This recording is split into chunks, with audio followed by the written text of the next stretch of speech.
Shalom भाइयों और मेरे दर्शकों, पुनरुत्थान के दिन बनाम ईस्टर पर नई श्रृंखला में आपका स्वागत है। और यदि आपने यहोवा के त्योहारों और सब्बातों को नहीं देखा है तो मैं आपसे अनुरोध करूंगा कि कृपया इसे देखें, क्योंकि यह एक ऐसे विषय से संबंधित है जो मैं आज कर रहा हूं। मैंने नीचे दिए गए विवरण पर यह लिंक रखा है। आप पुनरुत्थान के दिन को देखने से पहले यहोवा के इस त्योहार और सब्बत को देख सकते हैं। हम यीशुआ के चरणों को देखेंगे जो परीक्षण है, क्रूस पर चढ़ाव और उसका पुनरुत्थान यह देखते हुए शुरू होगा कि यीशुआ ने पासोवा त्योहार में कैसे भाग लिया और वहां से दक्षिण में जारी रहेगा। मत्थयू 26 आयत 17 कहता है कि अखमीरी रोटी के दावत का पहला दिन शिष्य यीशु के पास आए और उससे कहते हैं, तू कहाँ तैयार करेगा कि हम तुम्हारे लिए फसह खाने के लिए तैयार करेंगे। अखमीरी रोटी निसान के 15वें महीने, यहूदी महीने के प्रथम महीने के 15वें दिन थी, इसलिए इससे पहले 14वें को फसह था। इसलिए मैथ्यू के सुसमाचार में यह राजा जेम्स संस्करण में कहता है, यह दावत का पहला दिन कहता है। लेकिन हम देखेंगे कि पहला दिन ग्रीक में प्रोटोस भी क्या हो सकता है, जिसका मतलब पहले भी हो सकता है। तो अब आइए इसे पहले शब्द के साथ पढ़ें। अब अखमीरी रोटी के दावत से पहले चेले यीशु के पास आए और उससे पूछे, हम यूनानी भाषा में फसह का पास्का कहाँ तैयार करेंगे, परंतु हम यूनानी शब्दों के साथ नहीं जाएंगे। हमें हिब्रू शब्द पिसा मिला, तो वह कह रहा है कि हमें फसह कहाँ खाना चाहिए, क्योंकि यह जटिल हो जाता है। यदि हम अंग्रेजी में पढ़ते हैं तो यह कहता है कि अखमीरी रोटी की दावत का पहला दिन है। अखमीरी रोटी की दावत फसह के त्योहार के बाद का दिन है, अर्थात निसान के 14वें दिन के बाद है। और इसका मतलब यह भी हो सकता है कि यहूदियों ने फसह को अखमीरी रोटी का हिस्सा या फसह उत्सव के अखमीरी रोटी का हिस्सा माना। तकनीकी रूप से वे दो अलग अलग थे। अखमीरी रोटी के पहले दिन उच्च शब्बा था, अर्थात 15वें दिन उच्च शब्बा था। फिर 20 का पहला दिन, उस त्योहार का अंतिम दिन उच्च शब्बत था। फसह अपने आप में कोई त्योहार नहीं था, यह तैयारी का दिन था। और हम आज बात करेंगे क्या है तैयारी दिवस। हर शब्बत से पहले एक तैयारी का दिन होता था। हम इसके बारे में बात करते हैं जैसा कि हम नीचे जाएंगे। टोडीसीज और ठाड़ा मैथ्यू कहता है, और उसने कहा, इस तरह के एक आदमी के पास शहर में जाओ और उससे कहो, मालिक कहता है, मेरा समय हाथ में है, मैं तेरे चेलों के साथ तेरे घर में फसह मनाऊंगा। तो हम देखेंगे इस सब का क्या मतलब है। यहूदी परंपरा के अनुसार ये कहता है कि फसह के लिए दूसरों की मेजबानी करना प्रथागत था। फसह के दौरान यरूशलेम भरा हुआ था। व्यवस्था विवरण 1616 में हजारों यहूदी तीर्थयात्रियों ने मंदिर में दावत मनाने के लिए यात्रा की, जिसका कहना है कि स्थानीय लोग यात्रियों की मेजबानी करेंगे। यरूशलेम के कई निवासियों ने यहूदियों के लिए अपने घर खोले, जिन्हें फसह का भोजन खाने के लिए जगह की जरूरत थी। इसीलिए यह परंपरा थी कि यहूदी जो यरूशलेम में रह रहे थे वे अन्य यहूदियों की मेजबानी करते थे जो इस त्योहार के लिए आ रहे थे। इसलिए हम जारी रखेंगे। मत्थयू 26 आयत 19 कहता है, और विकलांगों ने जैसा यीशु ने कहा था उन्हें नियुक्त किया और उन्होंने फसह तैयार किया। मत्थयू 26:20 कहता है कि अब जब शाम आई है वह अपने 12 शिष्यों के साथ बैठ गया। मत्थयू 2:21 कहता है, और जब उन्होंने ऐसा किया उसने कहा, मैं तुमसे सच कहता हूं कि तुम में से एक मुझसे धोखा देगा। 26 आयत 22 कहती है, और वे बहुत दुखी थे और उनमें से सब उससे कहने लगे, भगवान मैं क्या है। मत्थयू 26 आयत 23 कहता है, और उसने उत्तर दिया और कहा, वह मेरे साथ अपना हाथ पकवान में गहरा करता है, वही मेरे साथ विश्वासघात करेगा। 26 आयत 24 कहता है, और मनुष्य का पुत्र चला जाता है जैसा कि उसके बारे में लिखा गया है, परंतु उस व्यक्ति का दुख है जिसके द्वारा मनुष्य का पुत्र विश्वासघात किया जाता है। यदि वह पैदा नहीं होता तो उस आदमी के लिए अच्छा होता। यह भविष्यवाणी उसके बारे में कही जाती है। भजन 22, यशायाह 33 और दानियल 9 आयत 26, दानियल 9 आयत 26। और ये कहता है, और 3 स्कोर 3 के बाद स्कोर 60 है, और 2 सप्ताह 60 प्लस 1477 सप्ताह मूसिया अभिषिक्त को काट दिया जाएगा, उसकी पैरिश को काट दिया जाएगा, यह मर जाएगा, लेकिन खुद के लिए नहीं। वह खुद के लिए नहीं मर रहा है। और आने वाले राजकुमार के लोग नगर को विनाश करेंगे, और सदी सदी पवित्र स्थान है अर्थात मंदिर है, और उसका अंत बाढ़ के साथ होगा। और उजाड़ शब्द के अंत तक जैसा कि निर्धारित किया गया वैसा ही उजाड़ निर्धारित किया जाएगा। तो यह भविष्यवाणियों में से एक है। इसीलिए हम मत्थयू 26 आयत 25 में आगे बढ़ेंगे। तब यहूदा ने उसे विश्वासघात किया और उत्तर दिया, हे गुरु, क्या मैं। उसने उससे कहा, तूने कहा है। कि यीशु ने कहा, तूने सिर्फ कहा है। मत्थयू 26 आयत 26 कहता है कि जब वे खाते थे तब यीशु ने रोटी ली और उसे आशीर्वाद दिया और उसे तोड़कर चेलों को दिया और कहा, ले जाओ खाओ, यह मेरा शरीर है। किसी आयत 27 कहता है, और उसने कप ले लिया और धन्यवाद दिया और उन्हें दिया, ये कहते हुए तुम ये सब पियो। तो 26 और 28 कहता है कि यह नई वाचा का खून है जो पापों की छूट के लिए बहुतों के लिए साझा किया जाता है। वास्तव में तकनीकी रूप से नई वाचा मैथ्यू के सुसमाचार के अंत में शुरू हुई, क्योंकि यीशुआ को मरना था और वह खून नई वाचा का खून था। इसलिए उसने जो कुछ भी बोलने से पहले वह पुराने वाचा के यहूदियों से बात की जो नई वाचा में बदलने जा रहे थे, जब तक कि वह पुराने वाचा के यहूदियों से बात नहीं करता। यद्यपि वे यहूदी यीशुआ के विश्वासी थे, या वे यीशुआ के अनुयायी थे, या यीशुआ के शिष्य थे, लेकिन वे सुसमाचार के अंत तक पुरानी वाचा में थे जहां उसने उनके लिए अपना खून साझा किया। तब सिर्फ नया वाचा शुरू हुआ, इसलिए तब तक यह सब पुरानी वाचा थी। यहां तक कि नई वाचा यहां शुरू नहीं होती है। वह सिर्फ यह कह रहा है कि यह मेरे नए आने का खून है, लेकिन वह अभी तक क्रूस पर चढ़ा नहीं गया है। इसलिए क्रूस पर चढ़ाव केवल उस नई वाचा की शुरुआत को निर्धारित करता है जहां उसका खून साझा किया गया था। मत्थयू 26 आयत 29 कहता है, लेकिन मैं तुमसे कहता हूँ, मैं उस दिन तक शराब का फल और फल नहीं पीऊंगा जब मैं अपने पिता के राज्य में इसे तुम्हारे साथ नया पीऊंगा। 26 आयत 30 कहता है कि जब वे गाते और भजन करते थे तो वे जैतून के पहाड़ में चले गए। तो उन्होंने क्या गाया था? यह भजन। यहूदी परंपरा कहती है कि वे जो भजन गाते थे वह सबसे अधिक संभावना है कि हलाल भजन से, जो कि भजन 113 से 118 से है, जो पासवा भोजन के दौरान गाए गए थे। इसलिए यह पासव भोजन के दौरान, यहाँ तक कि आज तक यहूदी अपनी परंपरा में यह गीत गाते हैं। इसलिए भजन 113 और 14 को फसह के भोजन से पहले गाया गया और भजन 1:15 से 1:18 को फसह के भोजन के बाद गाया गया। तब हम आगे बढ़ेंगे। मत्थयू 26 आयत 31 कहता है कि यीशु उन सब से कहता है कि तुम मेरी वजह से आक्रोशित हो जाओगे, आज रात तुम आक्रोशित हो जाओगे, क्योंकि यह लिखा है, मैं चरवाहे को मारूंगा और झुंड की भेड़ें विदेशों में बिखरी जाएंगी। इसलिए आप देखते हैं जैसा कि लिखा गया है, इसलिए वह लिपि के अनुसार चल रहा है। जकरिया 13:7 कहते हैं कि मेरे चरवाहे और मेरे साथी आदमी के खिलाफ बेचा गया था। बंधक के सेनाओं के प्रभु कहते हैं, चरवाहे को मार डालें और भेड़ें बिखर जाएंगी और मैं छोटे बच्चों पर अपना हाथ मुड़ूंगा। इसलिए यही भविष्यवाणी है कि सब लोग उसके विरुद्ध अपमान करेंगे, सब बिखरे हुए रहेंगे। पिता ये कहते हैं कि भगवान ने कहा। इसीलिए मत्थयू 26 आयत 32 में यह लाल यीशुआ का है।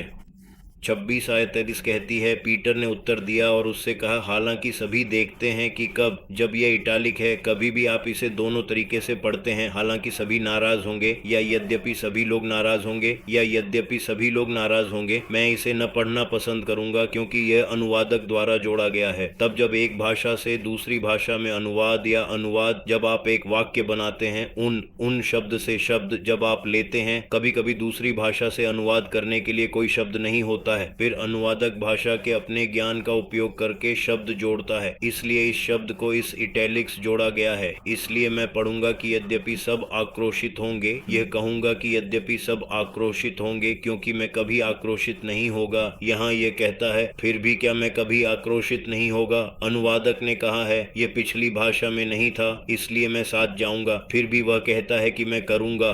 इसलिए अनुवादक ने कहा, एक सही शब्द, फिर भी क्या मैं कभी नाराज नहीं होगा? क्या मैं कभी इतना घोटाला नहीं करूंगा कि इतना घोटाला या चौंका गया? मैथ्यू 24 कहता है कि यीशु ने उससे कहा, मैं तुमसे सच कहता हूं कि आज रात मुर्गे के कौवे से पहले तू मुझे 3 बार अस्वीकार करेगा। 26 आयत 35 कहता है कि पीटर ने उससे कहा, यद्यपि मैं तुम्हारे साथ मरूं, फिर भी मैं तुम्हें अस्वीकार नहीं करूंगा। इसलिए ये सब विकलांग साहस पूर्वक कह रहे हैं, यदि तुम्हारे साथ मरना है तो हम तुम्हें स्वीकार नहीं करेंगे। यीशु को गेतसेमने में गिरफ्तार किया गया, इसलिए मत्थयू 26 आयत 36 कहता है, तब यीशु उनके साथ गेतसेमने नामक एक स्थान पर आता है और यहाँ विकलांग शहर से कहता है, जबकि मैं वहां जाकर प्रार्थना करता हूँ। 33 कहता है, और उसने इस मामले में पीटर का मतलब लिया और बाकी विकलांगों को छोड़ दिया और कहा कि मैं आगे जाऊंगा। और जब वह आगे बढ़ता है तो वह सिर्फ पीटर और जाबिदी के 2 बेटों को लेता है और दुखी और बहुत भारी होने लगता है। दुखी है और बहुत भारी संतृप्ति की तरह है।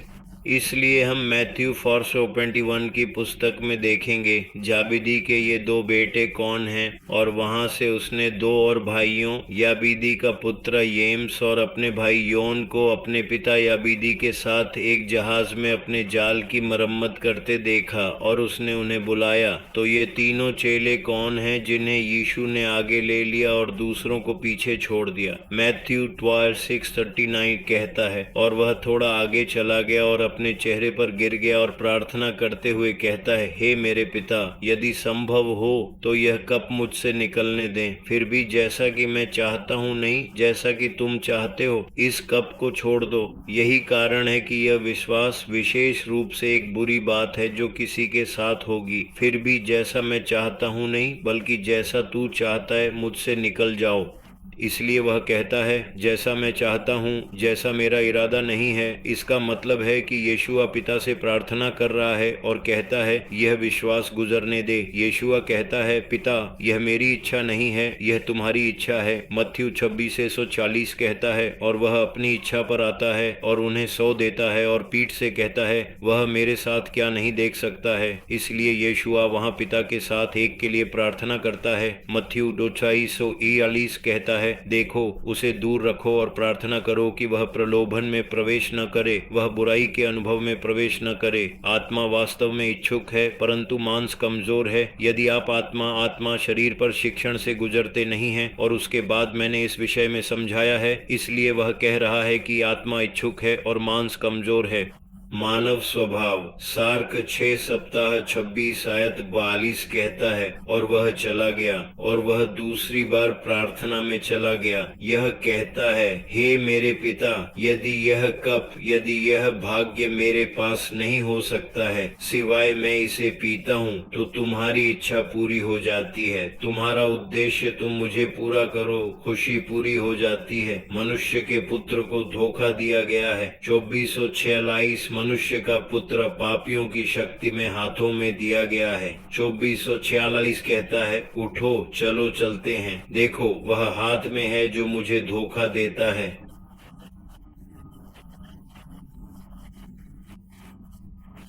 26 आयत 47 कहती है, और जब वह अभी तक ध्यान देता है, लो देखता है, यहूदा 12 में से एक आया और उसके साथ एक बड़ी भीड़ और प्रधान याजकों और लोगों के प्राचीनों से तलवारों और छड़ियों के साथ। 2448 कहता है कि अब जिसने उसे धोखा दिया वह उन्हें एक संकेत दिया। यह कहता है कि मैं जिसे चुंबन करूंगा वह उसे दृढ़ता से पकड़ता है, और उसके लिए वह यीशु के पास आया और स्वामी को बधाई देता है और उसे चुंबन देता है। अब यहाँ एक बात मेरे दिमाग में आती है कि यहूदा ने यीशुआ को क्यों चुंबन किया, क्योंकि जब यीशु ने हर जगह प्रचार किया तो पूरे इजराइल में हर कोई जानता है कि यीशु कौन है। यहूदा को उसे क्यों चुंबन करना है? क्योंकि अब आपको यहाँ समझना होगा कि यह सब रात में गेतसेमने के बगीचे में हो रहा है। अगर मैं ग्रेगोरियन कैलेंडर पर जाऊंगा तो यह मंगलवार रात है, लेकिन यहूदी कैलेंडर के अनुसार मंगलवार शाम को समाप्त होता है, इसीलिए यह बुधवार की शुरुआत है, इसीलिए यह रात में हो रहा है, अंधेरा होता है। वे शायद अपने आग के स्पर्श के साथ आ रहे हैं, इसलिए यह बहुत शांतिपूर्ण तरीके से किया जाए, क्योंकि वे उसे दिन में गिरफ्तार नहीं कर रहे हैं, क्योंकि लोग उन पर मस्तूल कर सकते हैं। इसलिए वे रात में आ रहे हैं और वे चाहते हैं कि वह बहुत चुप रहे। इसलिए यहूदा जा रहा है और उस व्यक्ति को चिन्हित कर रहा है जिसे उन्हें गिरफ्तार करना था, क्योंकि अंधेरा है और उसके चेले उसके साथ हैं। तो इस अंधेरे में असली कौन है? इसीलिए यहूदा यशुआ को उजागर कर रहा है। ऐसा नहीं है कि महायाजक सेवक या महायाजक सैनिक यह नहीं जानते कि यशुआ कौन है। वे सब जानते हैं कि कौन है, परंतु उन्हें उसे शांतिपूर्वक गिरफ्तार करना चाहिए, न कि कोई हंगामा पैदा करने के लिए। मत्थयु 26:50 आयत 50 कहता है, और यीशु ने उससे कहा, हे दोस्तों, तू क्यों आया? तब वे आए और यीशु पर हाथ डाले और उसे ले गए। 26:51 कहते हैं, और देखो, उनमें से एक जो यीशु ने अपना हाथ बढ़ाया और अपनी तलवार खींची और महायाजकों के एक सेवक को मारा और उसके कान को मारा, उसके कान को काट दिया। इसलिए हम यूहन्ना के सुसमाचार में देखेंगे कि यीशु का यह चेला कौन है जिसने महायाजक के दास को मारा, और वह दास कौन है जिसका कान मारा गया था। इसलिए हम जॉन 18 आयत 10 के सुसमाचार में देखेंगे, और सिमन पीटर ने इसे तलवार से खींचा था। तो यह व्यक्ति, यह एक सिमन पीटर है, और महायाजक सेवक और काट दिया है, ठीक यहाँ है। नौकर का नाम मलकोस था। इसलिए हम मत्थयु 26 आयत 42 के साथ जारी रखेंगे। तब यीशु ने उससे कहा, अपनी तलवार उसके स्थान पर फिर से रखो, क्योंकि वे जो तलवार लेते हैं वे नष्ट हो जाएंगे या तलवार से मर जाएंगे। इसलिए मैथ्यू 23:14 कहता है, हमें सोचो कि मैं अब अपने पिता से प्रार्थना नहीं कर सकता, और वह अब मुझे स्वर्गदूतों के 12 से अधिक सेना देगा। किंवदंतियां क्या हैं? एक रोमन शब्दावली में किंवदंतियां, यह सैनिकों की एक रेजिमेंट थी। इसलिए हम नेट खोज को देखेंगे। प्रत्येक सेना में 400-200 से 5000 पैदल सेना शामिल थी, जो सैनिक हैं, जो पैदल सैनिकों और 300 सैनिकों द्वारा मार्च कर रहे हैं। इस सेना में 300 घुड़सवार सैनिक भी शामिल हैं। वे सैनिक हैं जो एक संदिग्ध को आकर्षित करते हैं ताकि हमारा कुल आसपास हो सके। दूसरे शब्दों में वह पीटर से कह रहा है, क्या आपको लगता है कि मुझे आपकी मदद की जरूरत है? मैं स्वर्गदूतों को बुला सकता हूँ। मैथ्यू कोसी कहता है, परंतु फिर शास्त्र कैसे पूरे होंगे कि यदि मैं इन स्वर्गदूतों को पुकारता हूँ तो ये शास्त्र कैसे पूरे होंगे? मैथ्यू 34:25 में यीशु ने भीड़ से कहा, अर्थात तलवारों और छड़ों के साथ एक चोर के खिलाफ बाहर आओ। 26:56 कहती है, परंतु यह सब किया गया ताकि भविष्यद्वक्ताओं के शास्त्र पूरे हो सकें। फिर सभी अक्षम लोग इतने किम के लिए भाग गए। इसलिए आप यहाँ भविष्यद्वक्ताओं के आदेश में देखते हैं जो यशायाह 30 में है, ये सब पूरा होना चाहिए। अब आप इन सभी अक्षमताओं को देखते हैं, इसलिए प्रमुख पुरुष भाग गए। लेकिन इससे पहले कि हमने पीटर को देखा और बाकी विकलांग लोग कह रहे हैं कि अगर हम मर जाते हैं हम तुम्हें नहीं छोड़ेंगे, और यहाँ वे इतने प्रमुख पुरुषों के लिए भाग गए। हम यीशुआ का परीक्षण देखते हैं, इसलिए यीशुआ का मुकदमा 2 हिस्सों में बांटा गया था। हम देखेंगे क्यों। पहले यहूदियों द्वारा उसकी कोशिश की गई और फिर रोमियों द्वारा उसकी कोशिश की गई। मत्थयू 26:77 कहता है, और जिन लोगों ने यीशु को पकड़ा था वे उसे महायाजक कैफूस के पास ले गए, जहां शास्त्री और प्राचीन इकट्ठा हुए। लेखक व्याकरण लेखक या शहर के क्लर्क या सचिव हैं। मूल रूप से वे लेखक हैं जिन्होंने स्क्रॉल लिखे। वे मूल रूप से विद्वान थे और बुजुर्ग प्रेस्बिटेरियन वरिष्ठ हैं। कुछ वरिष्ठ यहूदी भी सेना के सपने के सदस्य थे। ठीक है, उनमें से कुछ, इन सभी वरिष्ठ नहीं। मैथ्यू 36:48 कहता है, लेकिन पीटर उसके पीछे महापुजारी महल तक चला गया और अंत देखने के लिए नौकरों के साथ कहा। इसलिए यहाँ यह कह रहा है कि वे कैफसी के घर के महल में आए थे। इसलिए हम देखेंगे कि कैसे उन्होंने पीटर को अंदर प्रवेश करने की अनुमति दी। हम देखेंगे कि जॉन का सुसमाचार उसी कहानी से संबंधित है। इसलिए हम देखते हैं कि यूहन्ना 18:15 कहता है, और सिमन पीटर ने यीशु का पीछा किया और एक अन्य शिष्य ने भी ऐसा किया। इसलिए मैथ्यू का कहना है कि सिर्फ सिमन पीटर यीशु का पीछा करता है, परंतु यहाँ यूहन में एक और चेला भी कहता है कि वह चेला महायाजक को जानता था और यीशु के साथ महायाजक के महल में चला गया। इसलिए यह व्यक्ति महायाजक को जानता था। जॉन 18:16 कहता है, लेकिन पीटर अपने बाहर के बिना दरवाजे पर खड़ा था। पीटर महायाजक के महल के दरवाजे के बाहर खड़ा था और अन्य विकलांगों से बाहर चला गया। तब यह दूसरे विकलांग को निष्क्रिय करता है जो प्रवेश करता है, जिसमें महायाजक को झांक था और उसका विवरण देता था, जो दरवाजा रखता था और पीटर को लाता था। इसलिए पीटर इस तरह अंदर आ गया। ऐसा नहीं है कि पीटर ने सीधे उसका पीछा किया। सैनिकों ने उसे अनुमति नहीं दी, इसलिए उन्हें इन अन्य विकलांगों से पक्ष मिला। मैथ्यू 26:59 कहता है कि अब प्रधान याजकों और प्राचीनों और सब परिषद ने यीशु के खिलाफ झूठे गवाही मांगी ताकि उसे मार दिया जा सके। इसीलिए वह कहता है कि मुख्य पुजारी, बुजुर्ग और परिषद सोनेदरन इजराइल के सर्वोच्च न्यायालय में सीनेटर हैं। मैथ्यू 36:60 कहता है, लेकिन कोई नहीं मिला। हाँ, यद्यपि बहुत से झूठे गवाह आए, फिर भी पाया कि वे अंत में कोई भी झूठे गवाह के लिए नहीं आए। डोचरा से क्यातीवन कहता है और कहता है कि इस आदमी ने कहा, मैं परमेश्वर के मंदिर को 3 दिनों में नष्ट कर सकता हूँ और इसे बनाने में सक्षम हूँ। 26:62 कहता है, और महायाजक उठ गया और उससे पूछा, हमें जवाब दें, तुम कुछ नहीं, इस गवाह के साथ तुम्हारे विरुद्ध क्या है? 24:63 कहता है, लेकिन यीशु ने अपनी शांति बनाए रखी। महायाजक ने उत्तर दिया और उससे कहा, मैं प्रार्थना करता हूँ, मैं जीवित परमेश्वर से प्रार्थना करता हूँ कि तू हमें बताए कि क्या तू परमेश्वर का पुत्र मसीह हो। मैथ्यू 26:64। अब यीशु कह रहा है, तूने कहा, फिर भी मैं आगे तुमसे कहता हूँ, क्या तू मनुष्य का पुत्र दाहिने हाथ पर बैठे देखेगा? दाहिने हाथ शक्ति का दाहिने हाथ है। शक्ति सुनामी है, शक्ति क्षमता है और आकाश के बादलों में आता है। तब महायाजक अपने कपड़े किराए पर लेता है, ये कहते हुए कि उसने ईश निंदा की है। हमें गवाही देने की और क्या जरूरत है? देखो, अब तुमने ये ईश निंदा सुनी है, इसलिए अब वे इसे ईश निंदा कह रहे हैं। पहले वह यीशुआ की कसम खाने का पूर्वानुमान कर रहा है कि वह भगवान का पुत्र है या नहीं, और यीशुआ कहता है कि वह भगवान का पुत्र है। वह इसे ईश निंदा कहता है। ईश निंदा अभ्यास बोलता है। यह अपमानजनक है क्योंकि वे विश्वास नहीं करते थे कि यीशु का पुत्र था, इसलिए यह कहते हुए कि तुम यहोवा का पुत्र हो, ये निंदा की गई थी। मत्थयू 26:66 कहता है कि उन्होंने क्या जवाब दिया और कहा कि वह मौत का दोषी है। तो अब वे आपस में कह रहे हैं, आप क्या सोच रहे हैं? और वे सभी कह रहे हैं कि वह मृत्यु के योग्य है, लेकिन यह पहले से ही योजना बनाई गई है कि वे उसे मारना चाहते हैं, चाहे जो भी गवाह दे रहे हैं। मैथ्यू 26:67 कहता है, फिर क्या उन्होंने उसके चेहरे पर थूक दिया और उसे बफे किया और उन्होंने उसे एक झटका दिया, और कुछ छोटी टीम ने उसे अपने हाथों की हथेलियों से थप्पड़ मारा। 6:8 कहता है कि हमें भविष्यवाणी कहते हैं, आप मसीह, वह कौन है? ये अधिक दांत है, वे उसका मजाक उड़ा रहे हैं। अब हम देखेंगे कि यीशुआ का परीक्षण निष्पक्ष था या नहीं। इसलिए रात में यीशुआ का मुकदमा पूरी तरह से अनुचित था और कई तरीकों से यहूदी कानूनी मानकों का उल्लंघन किया।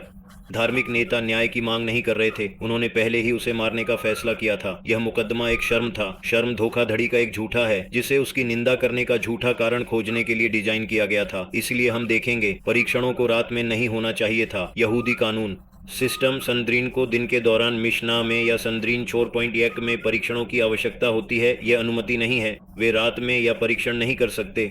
यीशुआ का परीक्षण रात में हुआ, जिसे हमने मैथ्यू 12:27 से 6 सीट में ऊपर देखा था। यहाँ तक कि मार्क 14:23 से 65 में भी एक ही बात के बारे में बात करता है। उन्हें गिरफ्तार किया गया और रात में उनका मुकदमा चला। हम सुझाव देते हैं कि वे गुप्त रूप से प्रक्रिया में तेजी लाने की कोशिश कर रहे थे। इन कानूनी कार्यवाही के दौरान हमेशा प्रतिबिंब के लिए निष्पादन में देरी हम राजधानी परीक्षणों के दौरान देखेंगे। कैपिटल ट्रायल तब होता है जब कोई व्यक्ति मौत की सजा के ब्रैकेट में गिर रहा है। जल्दबाजी में फैसले को रोकने के लिए शब्बत कार्यालय दिवस से एक दिन पहले मृत्युदंड की सुनवाई नहीं की जा सकी। यहाँ मिशनाह और सनाद्रीन 4:1 में कहा गया है कि मृत्युदंड के मामलों या मृत्युदंड के मामलों में पुनर्विचार के लिए समय के बिना यीशु को तुरंत दोषी ठहराया गया था। अगर दोषी फैसला सुनाया गया तो उसी दिन फांसी नहीं की जा सकती। सनद्रीन को पुनर्विचार या नए सबूतों के लिए समय देने के लिए अगले दिन तक इंतजार करना पड़ा। नियम मिशनाह में और सीनेटर में 5:5 में था। इसलिए हम देखते हैं कि भले ही पीड़िता को दोषी घोषित किया गया हो, उन्हें नए सबूत आने तक इंतजार करना पड़ा। फिर हम कई गवाह और उचित प्रक्रिया की आवश्यकता देखते हैं। इसलिए कई गवाहों की आवश्यकता होती है। इसलिए यीशु के मामले में कई झूठे गवाह आए, लेकिन उनकी गवाही सहमत नहीं हुई। हमने ऊपर भी देखा और अब चिन्ह में कि वे कानून में झूठे गवाह हैं। अगर झूठे गवाह मिले तो मामला खारिज कर दिया जाना चाहिए था।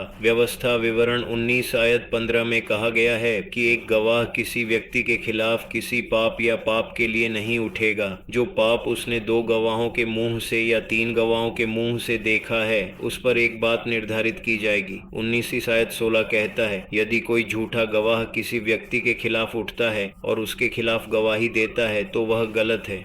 19:17 कहता है कि जिस मनुष्य के बीच विवाद है वह भगवान के सामने, पुजारी के सामने और न्यायाधीशों के सामने खड़ा होगा, जो उन दिनों में होगा। व्यवस्था विवरण 1918 कहता है, और न्यायाधीश परिश्रम से पूछताछ करेंगे। परिश्रम से पूछताछ है कि वे पूरी तरह से पूछताछ करेंगे। और देखो, यदि गवाह झूठा गवाह हो और अपने भाई के खिलाफ झूठी गवाही देता है, 1919 कहता है, तो वह उसके साथ वैसा ही करेगा जैसा उसने अपने भाई के साथ सोचा था, अर्थात इस प्रकार तू अपने बीच से बुराई को दूर कर देगा।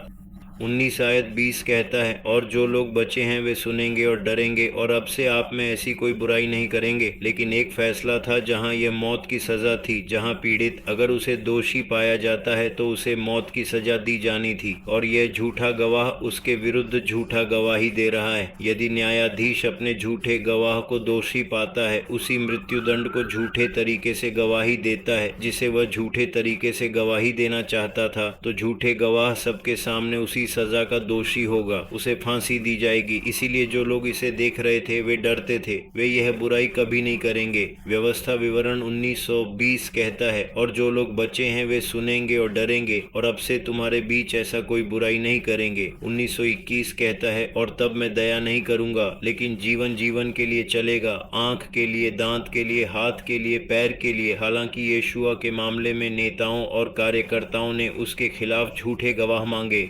नेता, जो लोग सिर्फ उसकी कोशिश करने जा रहे हैं, वे सिर्फ झूठे गवाह मांगते हैं। यहाँ हम मैथ्यू 26:9 में देखते हैं कि अब जेल के मुख्य प्राचीनों और सभी वकीलों ने यीशु को मार डालने के लिए झूठा गवाह मांगा। तब यीशु को दोषी ठहराने के लिए मजबूर किया गया, दोषी ठहराया गया और खुद को दोषी ठहराया। अब हम देखेंगे कि कानून क्या कहता है। यहूदी कानून में कहा गया है कि किसी को मिशनाह में अपने खिलाफ गवाही देने के लिए मजबूर नहीं किया जा सकता है, संद्रीन 9:6 में। लेकिन ऐसा नहीं किया जा सका, जबकि हम देखते हैं कि महापुजारी ने यीशुआ को बोलने की मांग की, जो इस कानून सिद्धांत का उल्लंघन करता है, जो हम मैथ्यू 34:30 में देखते हैं। परंतु यीशु ने अपनी शांति बनाए रखी, और महायाजक ने उत्तर दिया और उससे कहा, मैं तुम्हें जीवित परमेश्वर से अनुरोध करता हूँ कि तुम हमें बताओ कि क्या तुम जीवित परमेश्वर का पुत्र मसीह हो। वह उसे कुछ भी करने के लिए मंजूर नहीं कर सकता। यह मिशनाह के इस कानून का उल्लंघन कर रहा था। सनाद्रिन 9:6। और फिर हम एक परीक्षण के लिए गलत जगह पर सनाद्रिन साथी को देखते हैं, जो आप वैसे पैसे भी नहीं मिल सकते। सनाद्रिन को मानव पत्थर के हॉल में परीक्षण करने की आवश्यकता थी जो लिश्का काजीत है। यह शताब्दी की अदालत से सटे यरूशलेम में मंदिर माउंट पर स्थित था। इसे एकमात्र वैध कानूनी स्थान माना जाता था जहां पूर्ण महान सन्नद्रीन 71 सदस्य राजधानी मामलों की सुनवाई कर सकते थे। इसलिए यह एकमात्र कानूनी स्थान था, मानव पत्थर का यह हॉल। लेकिन जहां यीशुआ को महल जिले में कैफसी के घर में मुकदमा चलाया गया था तो मुकदमा अवैध था। यह नियम पारंपरिक व्याख्या पर आधारित था और मिशनाह सेनाद्रिन 11:2 में संदर्भित किया गया है। यीशुआ का परीक्षण महापुजारी के आकाश फास्ट के घर में था जो हमने मैथ्यू 26:57 में देखा था। यहाँ हम नीचे देखते हैं, किसी भी रक्षा की अनुमति नहीं थी। निष्पक्ष मुकदमे में आरोपी बचाव का हकदार है गवाहों से पूछताछ करना। यीशुआ के मामले में यीशुआ को कोई बचाव नहीं दिया गया था, न वकील न गवाह उनके पक्ष में थे। फिर हम अगला बिंदु देखते हैं, फैसला जल्दी से लिया गया और ये सभी ने सहमति व्यक्त की। सब एक ही बिंदु पर सहमत हुए। इसीलिए यहूदी कानून में कहा गया है कि यदि मौत की सजा का फैसला सर्वसम्मति से किया जाता है तो ये संदिग्ध है और उसे उखाड़ फेंका जाना चाहिए। इसीलिए यहूदी कानूनों के अनुसार ये एक संदेह था। यहाँ हम देख रहे हैं, लेकिन परिषद सब ने 1461 में उसकी तुरंत निंदा की कि आपने ईश निंदा सुनी है। उसने और वे सभी ने उसे अपने प्रत्येक के दोषी होने की निंदा की और जो लोग स्वच्छता में थे वे उसकी निंदा करते थे कि उसे दोषी होना चाहिए। इस मामले में यह कानून के अनुसार एक संदेह था और यह ओवरटोन होना चाहिए। इसे रद्द कर दिया जाना चाहिए। यह दर्शाता है कि वे न्याय के माध्यम से विचार नहीं कर रहे थे। वे चाहते थे कि यीशुआ मर जाए। तो यहाँ निष्कर्ष क्या है? यीशुआ का मुकदमा एक भ्रष्ट सेटअप था। यीशुआ का मुकदमा अवैध, अन्यायपूर्ण था और यह सुनिश्चित करने के लिए दौड़ा गया था कि उसे फसह से पहले निंदा की जाए। यह उन धार्मिक नेताओं द्वारा एक मंजिला कार्यक्रम था जिन्होंने पहले ही उसे मारने का फैसला किया था। ये अंक 14:1 में था। फसह और अखमीरी रोटी के दावत के 2 दिन बाद प्रधान याजक और शास्त्री ने यह मांगा कि वे उसे शिल्प से कैसे ले जाकर मार डालें। शिल्प से धोखा चाल से है और उन्हें उसे मार डालना चाहिए। वास्तव में सबसे पहले यहोशू को अनन्या के घर ले जाया गया था और अनस कैफस का ससुर था, लेकिन उसने प्रभावित किया था, इसलिए पहले सैनिक उसे वहां ले गए और फिर वहां से उसे कैफस ले जाया गया। और जब कैफस ने फैसला सुनाया तो उन्होंने उसे दोषी पाया। वे उसे मार डालना चाहते थे। हम देखेंगे कि रोमन अधिकारियों के तहत उसकी कोशिश क्यों करनी पड़ी। इसलिए यीशुआ पिलात से पहले जॉन 1828 कहता है कि तब यीशु को कैफास से न्याय के हॉल तक ले जाया गया। न्याय का यह हॉल रोमीय है, यहूदी हॉल नहीं, और यह बहुत जल्दी था और वे स्वयं न्याय हॉल में नहीं थे। ऐसा न हो कि वे अशुद्ध हो जाएं। इसलिए यह शुरुआत वास्तव में बुधवार का फसह है ताकि वे फसह खाएं। इसलिए यह वास्तव में तैयारी का दिन था। वे हॉल में प्रवेश नहीं करते थे। जॉन 1829 कहता है कि पिलातुस उनके पास बाहर चला गया और कहा, इस आदमी पर तुम क्या आरोप लगा रहे हो? आरोप क्या है या आपराधिक आरोप? जॉन 18:30 कहता है कि उन्होंने जवाब दिया और कहा, अगर वह पुरुष कारक नहीं था। यदि वह पुरुष कारक नहीं होता तो अगर वह अपराधी नहीं होता तो हम उसे 1831 के जॉन को नहीं सौंपते। फिर उनसे पिलाते कहा, उसे ले लें और अपने कानून के अनुसार उसे न्याय करें। इसलिए यहूदियों ने उससे कहा, हमारे लिए किसी को मार डालना वैध नहीं है। जॉन 8 आयत 32 कहता है कि यीशु की कहावत पूरी हो सकती है जो यह इंगित करता है कि उसे क्या मृत्यु मरनी चाहिए। 1833 कहता है कि तब पिलातुस ने फिर से यीशु नामक न्याय में प्रवेश किया और उससे कहा, क्या तू यहूदियों का राजा है? 1834 कहता है कि यीशु ने उसे जवाब दिया, क्या तुम यह बात अपने बारे में कहते हो या दूसरों ने मेरे बारे में 80 बताया? 1835 में कहा गया है कि पिलात ने उत्तर दिया, मैं यहूदी हूँ। पिलात यहूदी नहीं था, तुम्हारा अपना राष्ट्र था और प्रधान याजकों ने तुम्हें मेरे पास सौंप दिया है। तुमने क्या किया? 1836 यीशु ने उत्तर दिया, मेरा राज्य इस दुनिया का नहीं है। यदि मेरा राज्य इस संसार का होता तो क्या मेरे सेवक लड़ेंगे कि मुझे यहूदियों के पास न दिया जाए? लेकिन क्या अब मेरा राज्य वहीं से नहीं है? 1827 पिलात कहता है, इसलिए उससे पूछा, क्या तू राजा है? तब यीशु ने उत्तर दिया, तू कहता है कि मैं राजा हूँ, इसलिए मैं जन्म हुआ और इसलिए मैं इस संसार में आया ताकि मैं सत्य का गवाह बने। सब जो यहाँ मेरी आवाज पर सत्य है। 1838 पिलातुस कहता है, सत्य क्या है? और जब उसने यह कहा तो वह फिर से यहूदियों के पास चला गया और उनसे कहा, मुझे उसमें कोई गलती नहीं है। इसलिए हम कहते हैं, यहूदियों ने यीशु को रोमियों के पास क्यों लाया और न्याय किया? यहूदी नेता यीशु को मरना चाहते थे, लेकिन उन्हें एक समस्या थी। रोमन शासन के तहत यहूदी फांसी नहीं दे सकते। रोमांस ने अपराधियों को फांसी देने का यहूदी अधिकार छीन लिया था। केवल रोमन राज्यपाल, जो एक पायलट है, क्रूज पर चढ़ने का आदेश दे सकता है, यानी मृत्यु की मृत्यु है। उन्हें राजनीतिक आरोपों की जरूरत थी। सीनेटर ने यीशु को ईश निंदा करने की आज्ञा दी थी। थी, खुद को ईश्वर का पुत्र कहते थे, जिसे हमने ऊपर देखा था। लेकिन रोमन कानून के तहत ईश निंदा अपराध नहीं था, इसलिए उन्होंने देशद्रोह का आरोप लगाया। ऐसा करने वाला अपराध जो देश के लिए खतरा पैदा कर सकता है। रोम के खिलाफ ये शौचार्य क्या था?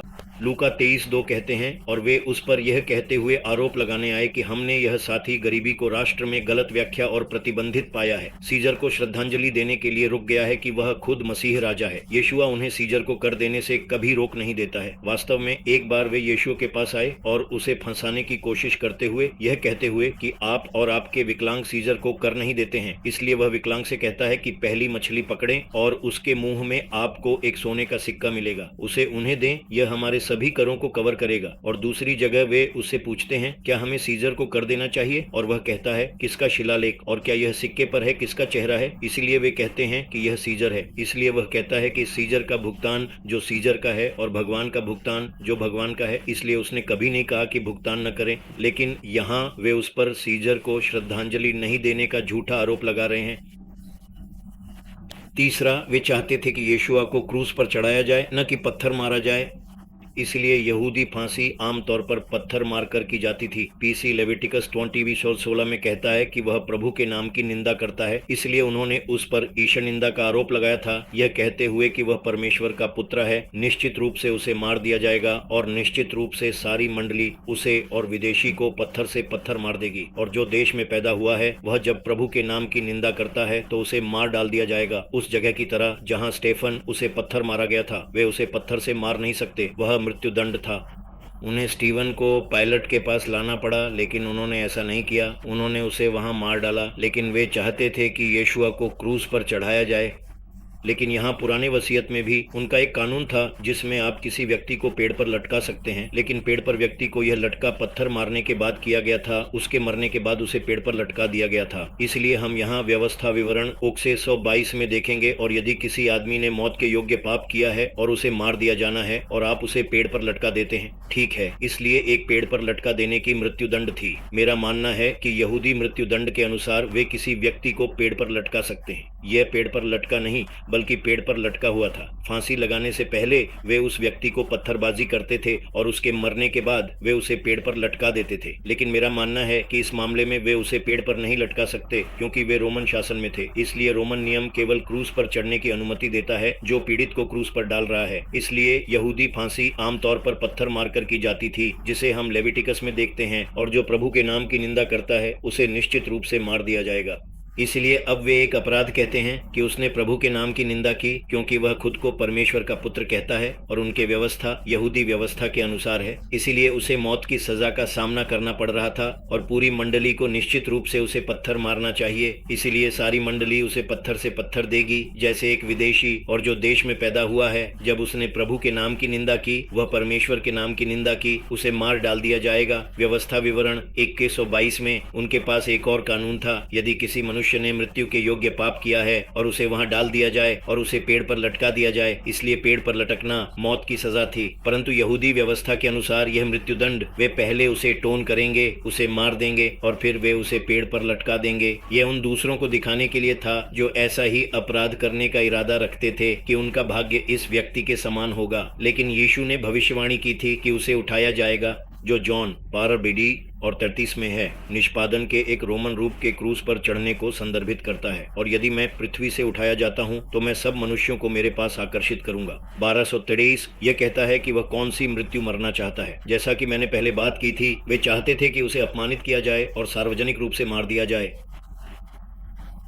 इसीलिए अब हम यीशुआ को हेरोद एंटीपस के सामने देखते हैं तो हम देखेंगे कि यह हेरोद एंटीपस कौन है। सिर्फ एक संक्षिप्त समय में वह महान हेरोद का पुत्र था, वह राजा जिसने यीशुआ के जन्म पर शासन किया था। उनकी जातीय पृष्ठभूमि यह थी कि हेरोडन परिवार एडोमियन थे। एडोमियन एसौ के वंशज हैं, याकूब नहीं जो इजराइल है, इसलिए वे एसौ और हेरोड के वंशज थे। एंटीपस यहूदी नहीं था, लेकिन वह एक यहूदी संदर्भ में पाला गया और यहूदियों पर शासन किया, इसलिए उसकी परवरिश हुई। उनका पालन पोषण इस यहूदी वातावरण में हुआ था, इसलिए वह इस यहूदी संस्कृति को जानते थे। वह अपने बचपन से ही यहूदी संस्कृति के अनुकूल था। लूका 23 आयत 6 कहता है कि जब पिलातुस ने गलील के बारे में सुना तो उसने उत्तर दिया कि क्या वह आदमी गलील था। 23 आयत 7 कहता है, जैसे ही उसे पता चला कि वह नायक के अधिकार क्षेत्र में है, उसने उसे नायक के पास भेजा, जो उस समय खुद यरूशलेम में था। 23:8 कहता है, जब हेरोद यीशु को देखा, वह अत्यधिक खुश था, क्योंकि वह एक लंबे मौसम के लिए उसे देखने के लिए इच्छा थी, क्योंकि वह उसके बारे में कई बातें सुनी थी और वह उसके द्वारा कुछ चमत्कार किया देखने की उम्मीद करता है। लूका 20 आयत 9 कहता है, तब वह कई शब्दों में उससे पूछा, लेकिन वह उसे कुछ भी जवाब देता है। और प्रधान याजक और शास्त्री खड़े हो गए और उस पर कड़ा आरोप लगाया। इसलिए जब उसे भी हेरोद ले जाया गया, तो यहूदियों ने भी यात्रा की, और हेरोद ने अपने युद्धकर्ताओं के साथ कहा, उसे ठहराया, उसका तिरस्कार और उसका मजाक उड़ाया। और मैंने उसे एक खूबसूरत रस्सी से पढ़ा और उसे फिर से पायलट के लिए भेज दिया, इसलिए उसने फिर से पायलट के पास भेजा। लूका 23 आयत 12 कहता है, और उसी दिन पायलट और हेरोद एक साथ दोस्त बने थे, क्योंकि इससे पहले वे अपने बीच दुश्मन थे। तो 313 कहता है, और पायलट जब उसने प्रधान याजकों और लोगों के शासकों को एक साथ बुलाया, 2:14 कहता है, उनसे कहा, तुम इस आदमी को मेरे पास एक ऐसे व्यक्ति के रूप में लाए हैं जिसे पवासती ने प्रजा को दूर कर दिया। लूक 26:15 कहता है, नहीं, अभी तक नहीं हेरोद, क्योंकि मैं तुम्हें उसके पास भेजता हूँ और मृत्यु के आरक्षित के सिवा कुछ नहीं जानता। इसलिए यीशु कहता है कि इस त्योहार के दौरान हमारे लिए बारअब्बा छोड़ दें। इसलिए हम यही कहानी जॉन 18:39 में देखेंगे कि पायलट कह रहा है, लेकिन आपके पास एक रीति रिवाज है कि मुझे आपको पिसा में फसह पर एक रिलीज करना चाहिए।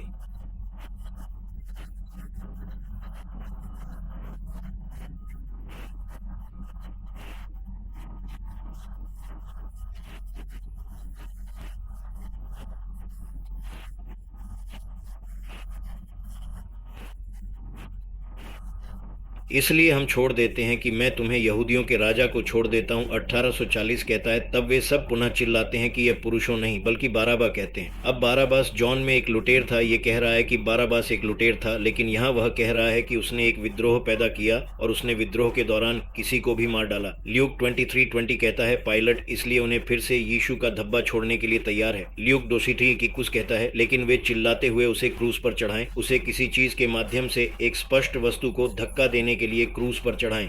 ल्यूक 23:22 कहता है, और उसने तीसरी बार उनसे कहा, क्यों, उसने क्या बुराई की थी? मुझे उसमें मृत्यु का कोई कारण नहीं मिला, इसलिए मैं उसे दंडित करूंगा और उसे छोड़ दूंगा। लूका 2:30-23 कहता है, और वे तुरंत जोर से आवाज लेकर उसे क्रूस पर चढ़ाने की मांग कर रहे थे, और उन और प्रधान याजकों की आवाजें विजयी हुई थीं। 23 आयत 24 कहता है, और पिलातुस ने सजा दी कि वे जैसा चाहते थे वैसा होना चाहिए। 23:25 कहता है, और उसने उन्हें छोड़ दिया कि राजद्रोह और हत्या के लिए जेल में डाला गया, जिसे वे चाहते थे, और उसने यीशु को उनकी इच्छा के अनुसार सौंप दिया। उसने ये कहानी लूक के सुसमाचार में देखी, अब मैथ्यू के सुसमाचार में यही कहानी देखेगी। 719 कहता है कि जब वह न्याय की सीट पर बैठा गया, तो उसकी पत्नी ने उसे भेजा, यह कहते हुए कि इससे कोई लेना देना नहीं है, बस वह निर्दोष आदमी, क्योंकि मैंने आज उसके कारण एक सपने में बहुत सी चीजें पीड़ित की हैं। इसलिए भगवान बोलने वाले बहुत महत्वपूर्ण तरीकों में से एक, चाहे वह एक विश्वासी हो, अविश्वासी हो, चाहे आप जीवित भगवान को जानते हो, चाहे आप जीवित भगवान को नहीं जानते, चाहे आपको परवाह नहीं है कि एक भगवान है, वह मुख्य रूप से सपनों के माध्यम से बोलता है। फिर हम 2:419 से 2:424 तक जारी रहेंगे। मत्थयू 27 आयत 24 कहता है कि जब पायलट ने देखा कि वह विजय नहीं ले सकता, कुछ भी फायदा नहीं कर सकता, लेकिन यह कि बल्कि उथल पुथल या उथल पुथल एक उथल पुथल है, तो उसने पानी ले लिया और भीड़ के सामने अपने हाथ धोए, यह कहते हुए, मैं इसके खून से निर्दोष हूँ, बस मनुष्य देखते हैं, इसे खाते हैं। तो 725 तब सब लोगों ने उत्तर दिया और कहा, उसका खून हम पर और हमारे बच्चों पर हो। यीशु को हेरोद और वापस पायलट भेजने में केवल कुछ घंटे लग गए। यह सब उसी दिन हुआ जैसा कि उसके क्रूस पर चढ़ने से पहले था।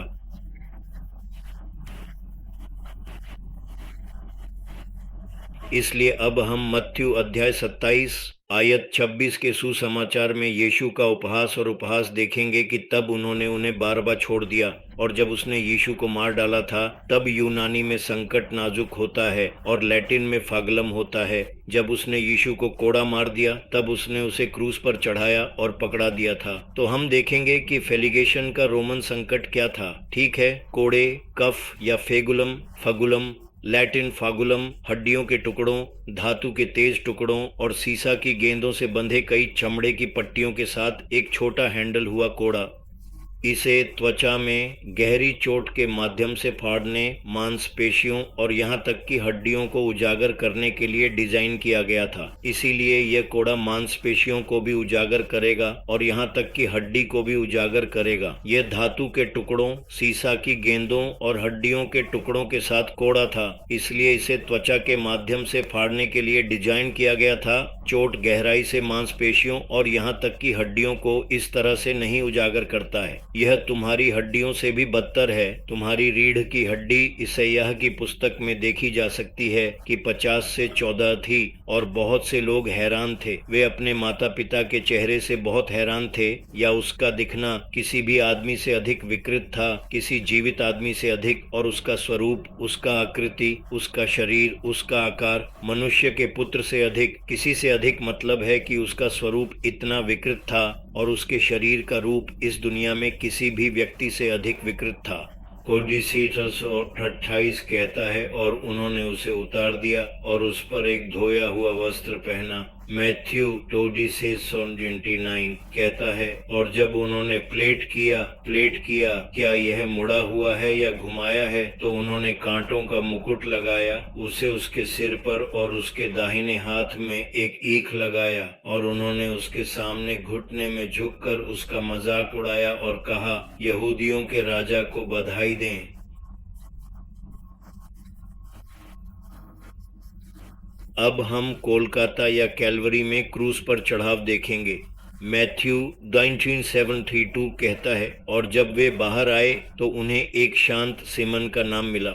डॉयडी 630 कहता है, और जब वे कोलकाता नामक एक स्थान पर आए, अर्थात खोपड़ी का स्थान, और मत्थ्यू 27:34 कहता है, तब उन्होंने उसे पित्त के साथ मिलाकर पीने के लिए सिरका दिया। इसलिए इस सिरका को पित्त के साथ मिलाया जाता है। पित्त एक एनोड है। एनोड कुछ दर्द रहित या बिना दर्द का मतलब है कि उसे यह आरावाइन को दर्द निवारक के साथ मिलाया गया था, इससे पहले कि उसे क्रूस पर चढ़ा जा सके।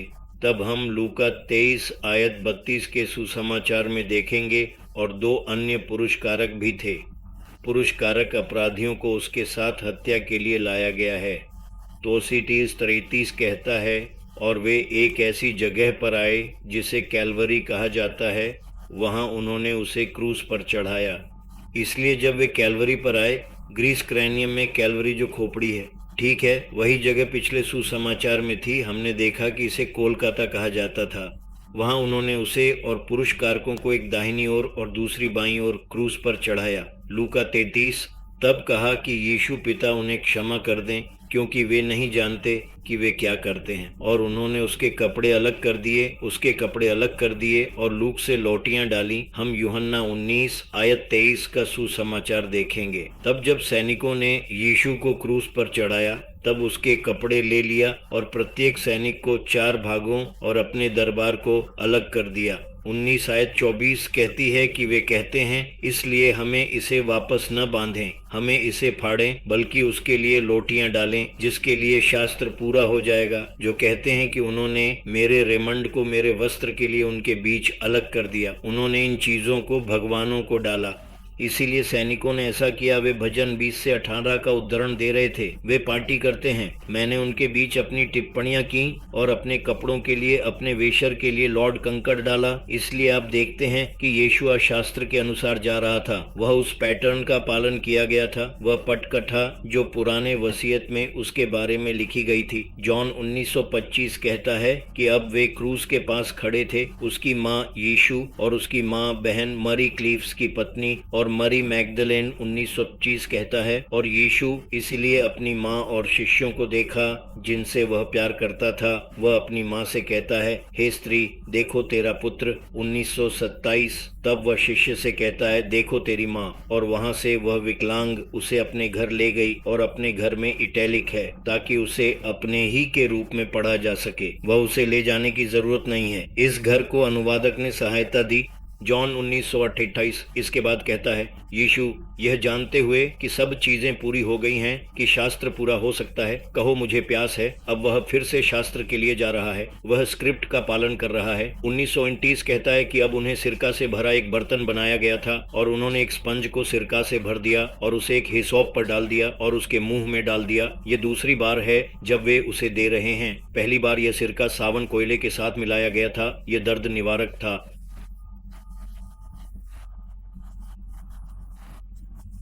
और दूसरी बार अब वह पहले से ही क्रॉस पर है, वे उसे स्पंज में सिरका दे रहे हैं और वे उस स्पंज को पकड़ने के लिए वहां उठाने के लिए इस हाइसॉप का उपयोग कर रहे हैं। तो यहाँ आप देखते हैं कि यह इस तरह है, आरा वाइन और स्पंज, और ये हाइसॉप है जो आरा वाइन से भरे इस स्पंज को पकड़ रहा है। जॉन 1928 कहता है, और यीशु ने इसलिए एक जीत प्राप्त की थी। उसे जीत मिली क्यों? क्योंकि उसे शास्त्र को पूरा करना है। हम नीचे देखेंगे कि उन्होंने कहा यह खत्म हो गया है और उसने अपना सिर झुकाया और अपना भूत छोड़ दिया। इसलिए भजन 320 कहता है, अपमान ने मेरा दिल तोड़ दिया है, मैं भारी भारी हूँ और मैंने दया करने के लिए किसी की तलाश की, परंतु सुकून के लिए कोई नहीं था, लेकिन मुझे कुछ नहीं मिला। 321 कहता है, और उन्होंने मुझे मेरे मांस के लिए पित्त दिया और मेरी प्यास में उन्होंने मुझे पीने के लिए सिरका दिया। इसलिए पहली बार उन्होंने उसे सिरका के साथ पित्त को दिया, सावन के साथ पित्त को दिया, और दूसरी बार उन्होंने उसे सिरका सिर्फ सावन पीने के लिए दिया। हम अब यूहन्ना 19 आयत 31 के सुसमाचार पर जाएंगे, और यहूदी इसलिए कहते हैं क्योंकि यह तैयारी थी। इसलिए अब हम जानते हैं कि यीशु को कब क्रूस पर चढ़ाया गया था। उसी दिन परीक्षण और क्रूस पर चढ़ाई भी की गई, और इस दिन को तैयारी का दिन कहा जाता था।